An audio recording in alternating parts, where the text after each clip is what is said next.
Chega de esperar, já faz mais de 2 meses que o Dart Verde pediu um vídeo sobre dicas de música de câmara e eu estou enrolando para fazer esse negócio porque realmente é muito complicado abordar esse assunto assim através de um vídeo na internet. Mas eu acabei pensando em 3 coisas que podem ser ditas a respeito desse assunto e espero que esse vídeo contemple então a Dart Verde, a quem eu agradeço a sugestão, porque esse é um tema bastante importante que a gente sempre tem alguma coisa importante a falar, né? Eu preparei assim em três blocos, né, essa conversa a respeito de música de câmara. Primeiro, para que fazer música de câmara, como se faz música de câmara e algumas observações de caráter mais geral a partir que foram assim deduzidas a partir da minha própria experiência como camerista, tá? Meu nome é Luciano Moraes, eu sou doutor em música pela Universidade de São Paulo e vamos começar pensando assim, música de câmara. Esse termo se refere ao seguinte: câmara em italiano é sala pequena. Em música, uma parte muito grande dos termos que a gente utiliza para se referir aos elementos aos elementos musicais vem da língua italiana.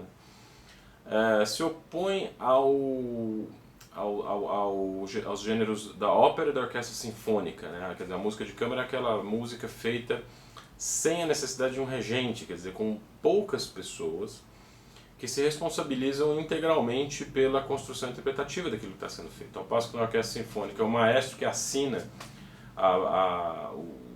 o aspecto final, né, do produto interpretativo. No caso da música de câmara, aquilo é assinado por todos os integrantes do conjunto. Tá? A principal finalidade da prática da música de câmara, e é por isso que ela é tão importante, é por isso que é tão necessário fazer música de câmara em qualquer que seja o instrumento que você domine, é o fato de que na música de câmara você não se responsabiliza materialmente por por todas as informações sonoras que estão sendo produzidas. Tá? Então vamos supor assim, um duo de violões. Você, por mais que dê pitacos em relação ao dedilhado, em relação à técnica do outro parceiro, não é você que está produzindo aquele som que o parceiro está emitindo para você. Se você não está tocando a parte a parte dele, a única atitude que você pode ter em relação àquilo é escutar. Essa parece uma coisa muito óbvia, mas quando a gente está estudando sozinho, o envolvimento com as questões técnicas, as questões mais mecânicas do instrumento, podem absorver toda a nossa atenção. Em casos muito extremos é possível, eu vejo isso acontecer até com mais frequência do que seria tolerável, casos de alunos que simplesmente não ouvem o que estão tocando, que passam um tempo enorme da sua sessão de estudo simplesmente usando os dedos, sem escutar o resultado sonoro daquilo que eles estão fazendo. Na música de câmara isso não é possível. Se você não escuta, você sai do tempo, você sai do ritmo, você cobre uma melodia principal, você não aparece como poderia numa parte que seria importante que fosse ouvida. Então a música de câmara meio que obriga você a tomar uma atitude de escuta diante daquilo que você está fazendo. Tá? A responsabilidade então é dobrada, né? Você imagina que se você é responsável mecanicamente, né, por 50% daquilo que está sendo produzido por um duo de violões, por outro lado, a sua atenção está dispersa entre aquilo que você está fazendo e aquilo que o outro está fazendo. Então a parte técnica precisa estar muito mais bem dominada do que se você estivesse tocando sozinho. Por incrível que pareça, a música de câmara é muito mais difícil de ser bem feita do que a música solista, embora frequentemente as obras do repertório solo sejam mais exigentes do ponto de vista técnico, e tem que ser mesmo, porque o instrumento solista se responsabiliza por todo o espetáculo, vamos dizer assim, e as partes de acompanhamento, de solo, contracanto, tudo isso estão distribuídas quando você tem mais de um instrumento atuando no palco. Mas a responsabilidade da escuta e da composição, do ensaio, do combinado que é feito na interpretação, aí realmente isso complica bastante as coisas. A minha professora, Graça Lima, ela dizia que a responsabilidade dobra a cada vez que você acrescenta um integrante. Então você tem 2 vezes a responsabilidade de um solista quando está em duo, 3 vezes a responsabilidade de um solista enquanto está em trio, 4 vezes a responsabilidade de um solista quando está em quarteto e assim por diante. Uma orquestra de 110 pessoas, então você tem 110 vezes mais responsabilidade do que se você estivesse tocando sozinho. A Grande Filarmônica de Berlim, por exemplo, que é uma orquestra composta por aí 110 músicos, é uma orquestra que se orgulha muito do fato de ter dentro da orquestra vários conjuntos pequenos de música de câmara formados pelos seus integrantes. E é nesses conjuntos que eles exercitam essa capacidade de escutar em conjunto, de produzir música em conjunto a partir do diálogo musical entre os integrantes. É isso que faz a Filarmônica uma orquestra tão acima de tantas outras orquestras que a gente conhece, né? O regente romeno Sergiu Celibidache dizia que uma orquestra sinfônica é composta por 110 maestros, quer dizer, 110 regentes, que eles não podem esperar passivamente o que o regente faz, mas eles têm que propor musicalmente e reagir ao que os colegas estão fazendo, tá? Bom, como fazer música de câmara, né? Quando você senta com uma pessoa, decide a peça que você vai tocar, quais são os elementos que você tem que levar mais em conta para começar o trabalho? Talvez a primeira coisa seja definir um pulso que seja confortável, mais ou menos confortável para os dois, que normalmente não é um pulso em que os dois se sintam confortáveis, né? Alguém acaba saindo perdendo nessa história, mas é por isso que a gente precisa se preparar tecnicamente. Definir esse andamento constante e tentar dialogar com esse andamento, porque nem sempre as pessoas têm pulsações regulares iguais. Mesmo quando a pulsação é extremamente regular, existe uma certa oscilação e essa oscilação nunca é igual para todo mundo. Então é necessário combinar isso, né? É necessário tocar junto várias vezes, é necessário se escutar.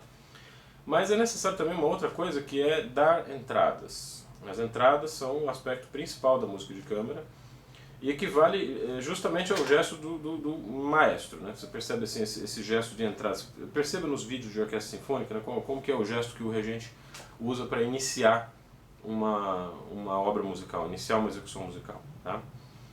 De novo, o regente Sergiu Celibidache ele tinha uma técnica de regência que era baseada em você localizar assim, uma plataforma dentro da qual os gestos da batuta aconteciam. Então, por exemplo, o compasso 4x4 era 1, 2, 3, 4.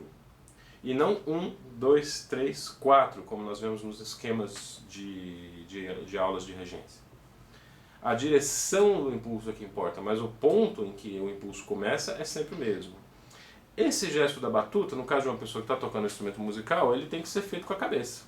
Então você imagina uma mesa imaginária na qual está apoiado seu queixo, e o tempo vai cair exatamente a partir de um movimento de cabeça que cai naquele lugar e naquele momento do tempo que você quer que o músico, que o seu colega toque junto com você, né? Eu dou aulas de música de câmara, geralmente tentando pedir para que as pessoas acompanhem esse gesto aqui de um objeto que é arremessado para cima. E esse momento, como se trata de um movimento, o instante exato em que ele cai na mão ou ele cai numa superfície plana, é o gesto em que os alunos são levados a bater palmas junto, a fazer algum gesto com o próprio instrumento junto. Quer dizer, ele tem esse gesto, essa estratégia, né, de você usar o movimento de um objeto caindo, ele ajuda muitas pessoas a entenderem o que é a entrada, né? Todos os integrantes do conjunto de música de câmara precisam saber dar entradas, e eles têm que ser igualmente competentes nessa arte, porque nem sempre é possível que só um integrante dê entradas o tempo todo. A pessoa que dá entrada naquele momento, ela nem sempre é o diretor do conjunto. É claro que às vezes é possível você eleger um integrante do conjunto de música de câmara que seja mais responsável pela interpretação, pela coordenação do que vai acontecer no conjunto. Mas um grupo de música de câmara nunca chega a ser excelente se todos os seus membros sabem dar entradas e sabem dirigir musicalmente o conjunto em pé de igualdade, tá? Uma outra questão que é importante combinar na música de câmara é a questão da dinâmica. Logo nos primeiros ensaios é preciso fazer uma análise prévia da partitura e identificar quais são os elementos que precisam ser mais escutados em relação a outros. Diferentemente do repertório solo, às vezes na música de câmara, com o violão especificamente, é preciso que a gente toque mais suave as figuras de acompanhamento do que se a gente estivesse tocando sozinho. Você pega, por exemplo, um estudo do Fernando Sor, que você identifica ali, por exemplo, o Opus 6, número 11, né, que tem uma melodia bem destacada do resto do acompanhamento. Você pode procurar na internet esse estudo. Geralmente os instrumentistas que tocam essa peça deixam um acompanhamento bem próximo da melodia, que é para que a sonoridade do instrumento projete, né? Se você tem uma textura parecida com essa, aí você tem dois instrumentos compondo essa sonoridade. Não é preciso que o acompanhamento seja tão presente, não é necessário sublinhar tão bem assim todos os elementos. Às vezes é preciso esconder esses elementos para que outros apareçam com mais proeminência, né? Então, às vezes as figuras de acompanhamento precisam ser tocadas mais suavemente do que se a gente estivesse tocando sozinho, né?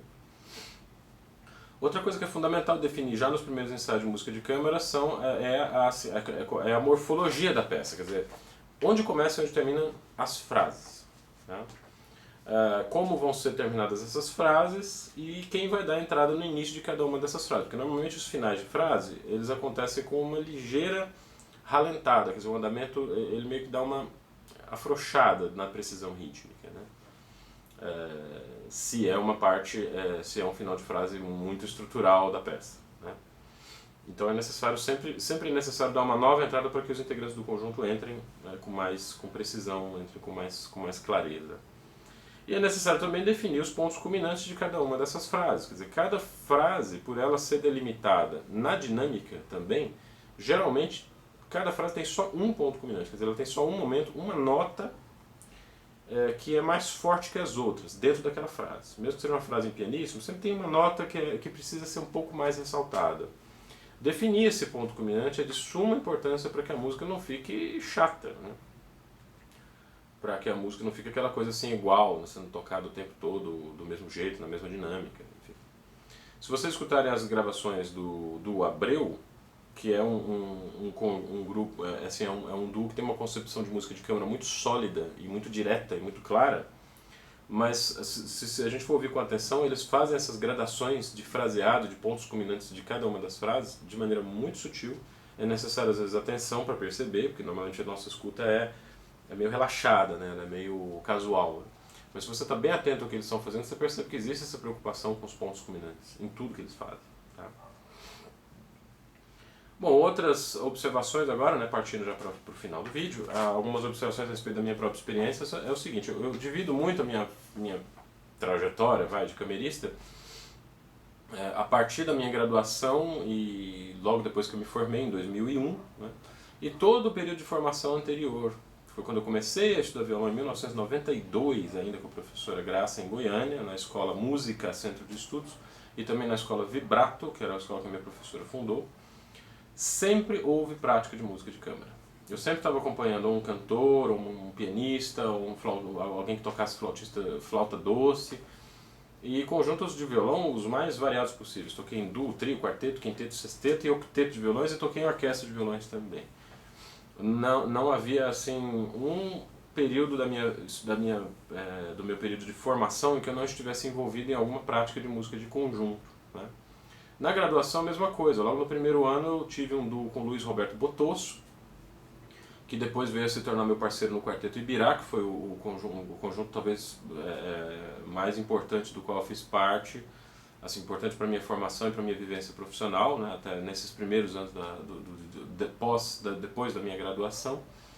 E na graduação também tive um duo que tive oportunidades maravilhosas, assim, de ensaios prolongados, né, de formação de um conjunto mesmo, de coeso de música de câmara, com o Leonardo Camargos, que hoje é regente coral, né?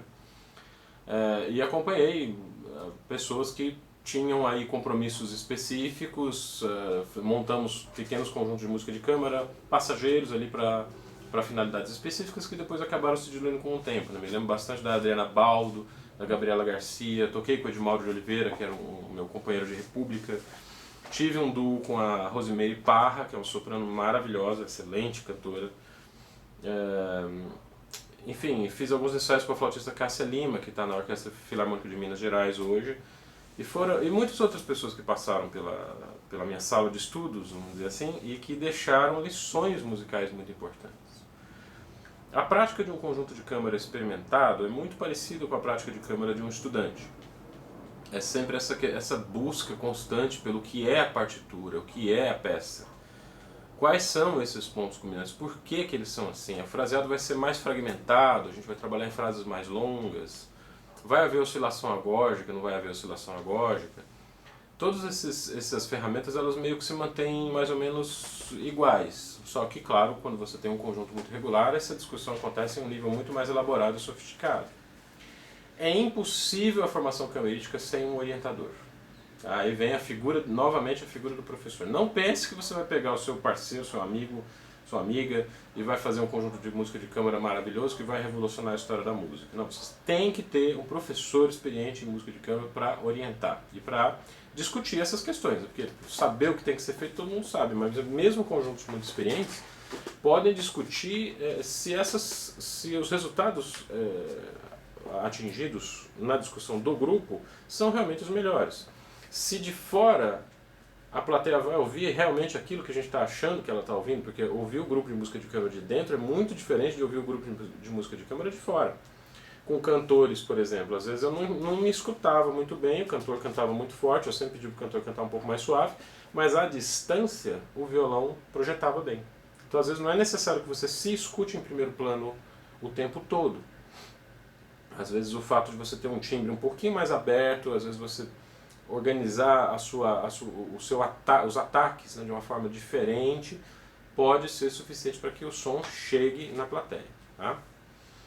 Um grupo de música de câmara leva pelo menos de 1 a 2 anos até que as pessoas comecem a compreender o que é um forte, o que é um piano, o que é um acompanhamento, o que é uma melodia solista, o que é uma oscilação agógica.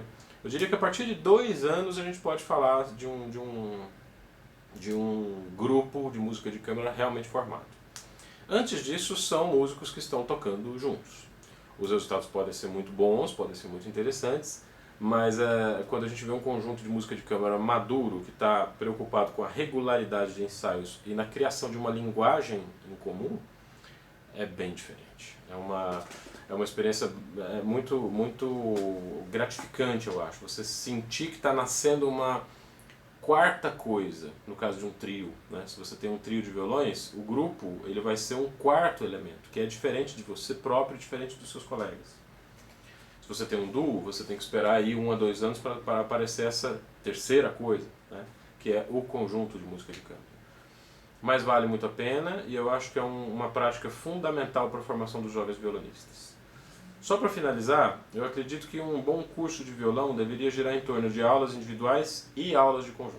Infelizmente, na atualidade, a gente está vendo as aulas de conjunto surgirem quase que como um substituto das aulas individuais. Eu não acredito nisso.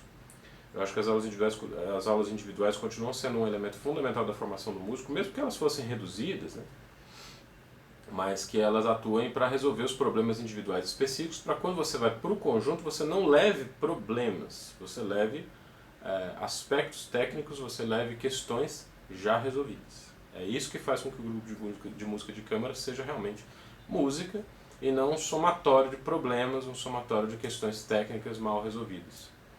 Então eu acho fundamental que haja uma complementaridade entre essas duas abordagens, a abordagem do ensino individual e da abordagem do ensino coletivo. Tá bem? Espero que tenha gostado dessa conversa. Se não gostou, mostre essa conversa aos seus inimigos. Se gostou, divulgue entre os seus amigos, seus alunos. E espero que vocês possam participar também. Deixem aí suas dicas, seus comentários, dê opiniões, tá? Mesmo que tenha discordado de alguma coisa, de algum ponto, faça seus comentários, que a gente vai procurar sempre aperfeiçoar cada vez mais o canal e trazer, né, assuntos que sejam pertinentes para os professores, estudantes, jovens profissionais e os amadores desse grande instrumento que é o violão, tá bom? Um abraço para vocês, toda terça, quinta e sexta tem vídeo novo aqui no canal, acompanhem.